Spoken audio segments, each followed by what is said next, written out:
Magandang araw sa inyong lahat. Kumusta kaibigan? Welcome sa Drin Success Fuel Channel. Ngayon pag-uusapan natin ang isang napaka-espesyal na libro na tiyak na makakatulong sa inyo na maabot ang inyong mga pangarap. Ito ang The 10X Rule na isinulat ni Grant Cardone. Ang librong ito ay nagtuturo ng mga pangunahing prinsipyo ng tagumpay na dapat nating isaalang-alang sa ating mga buhay. Una sa lahat, ano nga ba ang 10X Rule? Ang prinsipyong ito ay napakasimple, ngunit napakamakapangyarihan.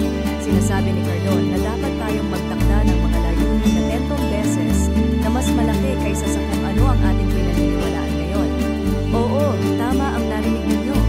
Kung ang iniisip mo ay ang makamit ang isang maliit na tagumpay, bakit hindi mo subukan na itaas ang iyong mga layunin sa mas mataas na antas? Ang pangalawang bahagi ng prinsipyo ay nagtuturo na kailangan nating magtrabaho ng 10 beses na mas mahirap kaysa sa kinakailangan upang makamit ang ating mga layunin. Maraming tao ang nagkakamali sa pag-set ng kanilang mga layunin.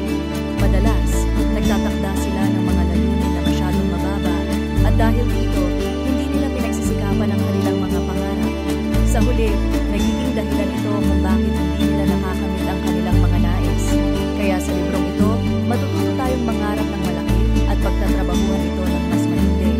Sa unang kabanata, tinatalakay ang kahalagahan ng 10X Rule. Ang tagumpay ay hindi lamang nakasalalay sa mga tamang hakbang, kundi sa pag-iisip ng mas malaki at paggawa ng mas marami kaysa sa inaasahan. Kung gusto mong magtagumpay sa negosyo, hindi sapat na isipin na ang paggawa ng 10 calls tawag sa telepono araw-araw ay sapat na. Dapat mong itaas ito sa 100 tawag. Ang ganitong uri ng pag-iisip ang magdadala sa iyo sa mas mabilis na tagumpay. Ngunit bakit nga ba mahalaga ang 10X? Sa ating paglalakbay patungo sa tagumpay, tiyak na makakaranas tayo ng mga pagsubok at hamon. Kaya, kung ang iyong layunin ay mas mataas, mas magiging handa ka sa mga pagsubok na darating. At kung sakaling hindi mo makamit ang iyong layunin, huwag sisihin ang mga panlabas na sitwasyon gaya ng masamang merkado o ekonomiya. Sa halip, isipin mo na hindi ka nagtrabaho ng sapat na hirap. Isang mahalagang aral sa librong ito ay ang pagkilala na ang tagumpay ay hindi nakasalalay sa swerte kundi sa ating pagsisikap. Maraming tao ang naniniwala na ang mga matagumpay na tao ay sadyang pinalad, ngunit ang totoo, ang tagumpay ay bunga ng tamang pag-iisip at pagsisikap. Ang 10X Rule ay nagtuturo sa atin na ang ating mga layunin ay dapat na mas mataas kaysa sa karaniwan. Kapag ang karamihan ay naglalayo ng 10,000 na benta, ikaw naman ay dapat magtakda ng layunin na 100,000. Sa ganitong paraan, kahit na hindi mo makamit ang pinakamataas na layunin, tiyak na mas malayo ang iyong mararating. Ngunit paano natin maiiwasan ang pagiging average?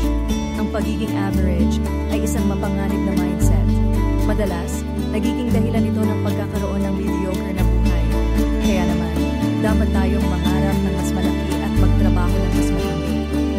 Ang mga taong matagumpay ay hindi natatakot na mangarap ng malaki at magsikap para dito. Kung ang layunin mo ay maging manunulat, huwag lang mag-set ng layunin na magsulat ng maikling kwento. Bakit hindi mo subukan na magsulat ng isang nobela? Kahit na hindi mo makamit ang iyong layunin, mas marami kang matututunan at mas malalim na karanasan ang makukuha. Isa sa mga pinakamahalagang bahagi ng 10X Rule ay ang pagkakaroon ng passion. Ang iyong passion ang magdadala sa iyo sa tagumpay. Dapat mong hayaan na ang iyong mga layunin ay maging sentro ng iyong pag-iisip. Kapag nakita ng iba ang iyong seryosong pagnanais na makamit ang iyong mga layunin, tiyak na susundan ka nila.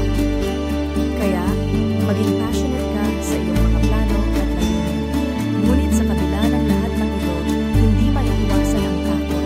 Ang takot ay isang palatandaan na ikaw ay nasa tamang landas. Kung ikaw ay natatakot, ito ay nangangahulugan na ang iyong mga layunin ay sapat na mataas. Huwag hayaan na ang takot ang humadlang sa iyo. Sa halip, tingnan ito bilang isang senyales na dapat kang magpatuloy.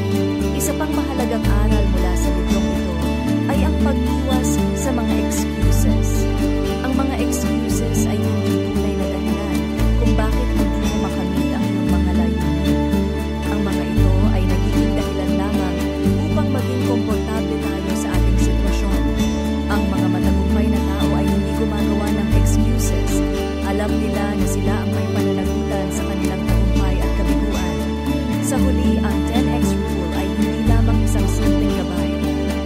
ay isang mindset na dapat nating yakapin.